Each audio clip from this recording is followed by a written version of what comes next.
'di ba parang one time pa, nabalya pa ako ni Lagda Nabalya? sa oo, sa CR. Kasi nag-CR kami dun sa restaurant ko. Yun, Nilagda? halikan siya. Nilagda Oo. Mayo, oo. Tapos parang tinatry niya akong ihalikan, yung ganyan. So, Oh my parang God. sabi ko, "Oh my God." Tapos iyak ako ng iyak.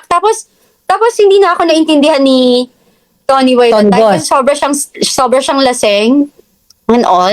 Tapos, sabi niya, parang sabi lang niya, parang, hayaan mo lang yan, ganyan lang talaga yan. Parang ako, ha? Di ba? Parang, I think 3 years pa lang kami nun. Tapos ever since then, I don't want to be around him. Kasi parang sabi ko, Wow. one way or another, baka may mangyari, tapos wala lang din. Parang nakaka-trauma yun, di ba? In my part. So, Wow. nakakalungkot kasi parang the reason why again nagsasalita ako now is because like if this is our country, tapos kung inaano tayo, napapaligiran tayo ng mga leader na ganyan, ng mga pag-uugali, Nangabangag. parang Hmm. ang hirap. Kaya look at what's happening now, 'di ba? Parang so hindi mo gusto, eto gagawin natin. Hindi mo gusto, o sige, bubulihin natin, harasin natin. Ganyan talaga sila. They did it to me. Pinapasundan ako, 'di ba? Papupuntahan ako. Hindi lang nila ako talaga Wow. na masyado. Kasi sabi ko, hindi ako pag ako may nangyari sa akin, sabay-sabay tayong babagsak. Sinabi ko talaga 'yon, sisiguraduhin ko 'yan. I'll make sure lahat kayo. Kasi lahat 'yan may hangganan. Kung sa tingin nyo ngayon, may power kayo, lahat 'yan may limitation, 'di ba? Alam mo Yeah. yun, ang Diyos lang ang pinaka-powerful Kapangyarihan. dito. Oo. So, So, pag siya na mismo yan, wala kayong magagawa. Doon ba sa restaurant na yon na hinaras ka ni Lagdameo, then yung ex-partner, sabi niya sa'yo, hayaan mo lang, nandoon ba si Marcos Jr.? Hindi, wala siya nun. Wala Wala siya siya doon. that time. Wala siya doon. doon. Okay. So, kailan yung, di ba, yung una yung meeting doon sa bahay na sa Forbes Park? So, yung sumunod, saan? Matagal. Bahay din. Saan bahay? Bahay din ng common friend. Yung parang Ng sa isang- grupo rin nila, o isang kaibigan. Mga kaklase din nila sa Pulburon. Yes, oo. Mga Okay, kaklase. so- Kasi most of the time, in fairness, parang ako lang ang nadadalang babae. So, Ikaw lang. minsan. Pero minsan din, marami din, iba. Pero pag ganon, parang, pag marami kasi, parang minsan si Tony Boy ayaw niya. So, hindi kami nagtatagal. So, yun. So, hindi mo ba nakasama yung asawa ni Lagdameo sa isang mga event? Never. Never, solo niya? Never. Okay. So, yung sumunod Never. yung sumunod mong nakita si Marcos Jr. dun sa isang bahay na yon, naalala mo pa kung ano yung okasyon? Or I mean, kung sino-sino yung mga tao? Oo naman. Kasi kokonti lang naman yung nila yung cycle Grupo nila if they're nila. doing it. Oo. If they're Sila doing it. lang. Okay. Sila lang, oo. So, Sila ano yun? Yung second time around, ano yung okasyon? Nagpulburon din si Marcos Jr.? Nagpulburon pa rin? That time, parang hindi ko yun nakita, pero alam ko they're doing it. Kasi nga everybody's there. Alam mo yun, di ba? Siyempre si Tony ba nagkikwento rin sa akin. Alam mo yun? Okay. Tapos kasi, because of that, tas konti lang talaga. Very kasi in fairness, alam mo, si Mr. President, yung tinanong ko nga, yung first time ko siyang na-meet, sabi ko sa kanya, sabi ko pa kay Lana, hindi siya people person, no? Sabi, kasi parang, parang may... Aloof siya sa tao. Aloof parang, siya sa tao, oo. Tapos Mm-mm. sabi niya, oo, ganyan talaga yan, di talaga siya, Tapos eventually, when, analytical kasi akong tao eh. So, nang tinitingnan ko, then I realized, one time I talked to Tony Boy, sabi ko sa kanya, oh, you know what, I understand why he's like that. Kasi sabi ko, syempre yung stigma na yung nangyari sa kanya with the parents, di ba? Sabi ko, tas lahat ng tao, Gina-judge, lahat ng tao, alam mo yun, parang against sa kanila. Kasi Bakit during that time, Yeah. basura pa sila sa paningin ng taong bayan pa rin. Exactly. So, parang sabi ko, yun. Kaya nga sabi ko, kaya nga ang sad, kasi until now, nadala niya. Di ba? Parang Okay. dapat humarap siya eh. Alam mo yun? Ang tanong ko, kasi sabi mo kanina, mga 5 beses na pagkakataon, linawin ko muna, maliwanag na sabi mo si Lisa na meet mo mismo sa bahay nila at naggamit ka ng restroom, sinalubong ka, inalok ka, ng droga, then nag-decline ka. Then, si Lisa, ilang beses mo na-meet? Si Lisa, yung talagang engagement na nakakaharap, Oo. siguro, yung parang yung nakapunta ako 5, di ba? Pero yung talagang medyo nakausap mo lang 3. Yung ganon. Ay, 3. meron pa pala yung umattend kami ng event, ng isang wine event. Pero I don't know if she remember me. Nung natapunan siya ng wine. Pero lumapit kasi siya sa akin eh. Tapos humingi siya ng wine. Natapunan siya ng niya pa. wine. Oo, natapunan siya ng wine. Kasi So, it's a talagang- wine event. Yeah. So, favorite niya yon. Favorite niya yung mga ganung event. Okay. So, gusto ko lang linawin sa ating mga kababayan. So, ilang beses mong nakita si Lisa na may hawak ng stash box o lagayan ng pulburon dun sa mga pagkakataon na nagkita kayo sa mga events? Kami? Hindi siya kasi Ah. event.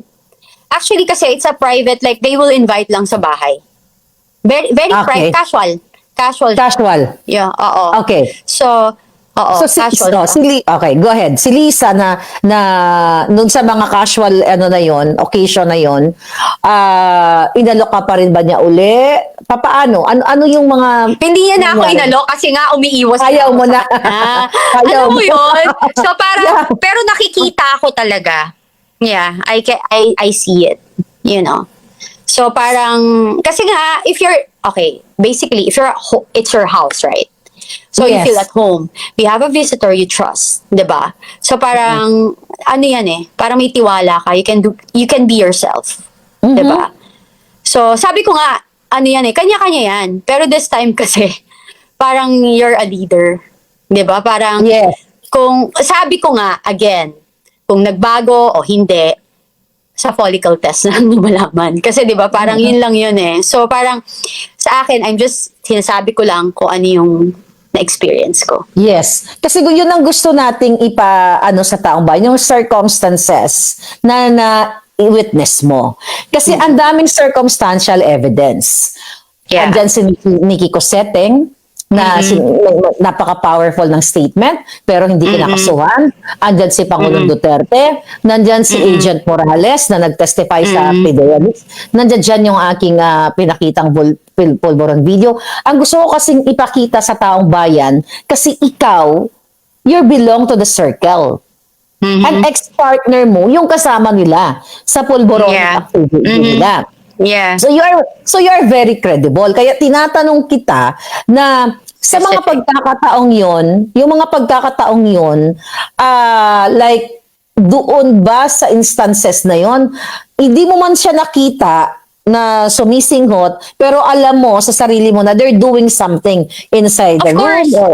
Okay. Of course, they do. Kasi parang, di ba, minsan nga, kasi may ganito yan. Kapag if you're doing it, paglasing ka na or like you're into it, super, lakas ng tama mo, sorry, I'm burping.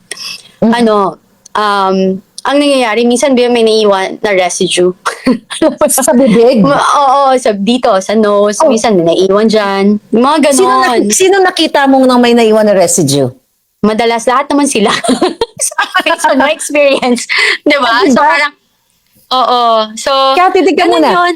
merong residue na naiwan kay Marcos Jr. na nagba-viral. Na sa isang Oh, parang ceremony, okay. naalala mo? Yeah. Meron ditong puti na pulbo, tapos inabutan siya ng panyo ng kanyang PSG. Nakita mo yon? So inabutan siya ng Hindi. panyo ganyan. Hanapin Hindi mo ko pa yon, nakita. mga kababayan. Okay. So merong residue dito ha. Tapos inabutan Okay. siya ng panyo nung PSG niya, tapos ginanon niya sa public. Oh, So, hindi ko eto bang nakita yun. residue? So, ikaw, kasi ako wala pa, never ko ako Hindi ko pa nakakita.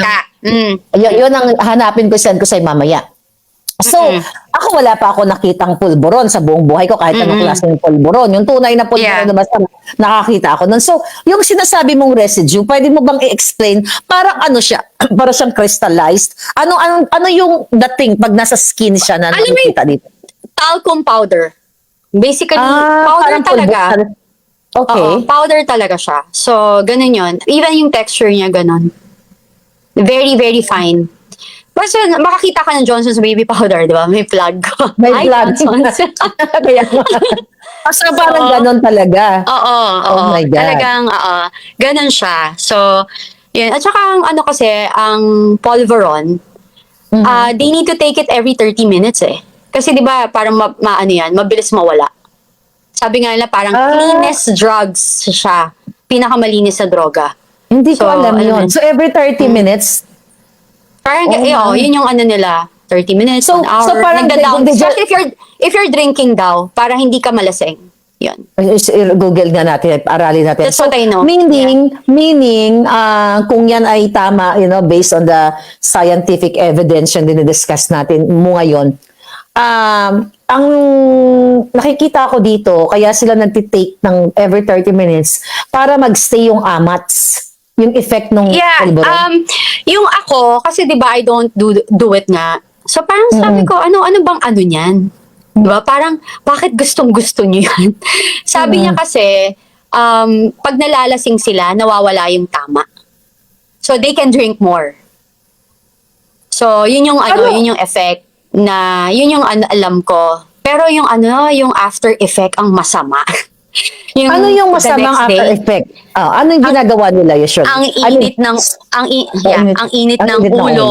Oo, tapos physical. 'Yon, nananakit. So you are Basta- physically abused. Yeah. Mhm. Yeah, my I am. God. Na ano rin ako, tinago ko lang. Kasi syempre pag mahal mo, di ba, parang di mo man sisiraan. Hindi ko man siya sinisiraan eh. I'm just telling the truth. Kasi this is the side effect. This is what's happening. Di ba?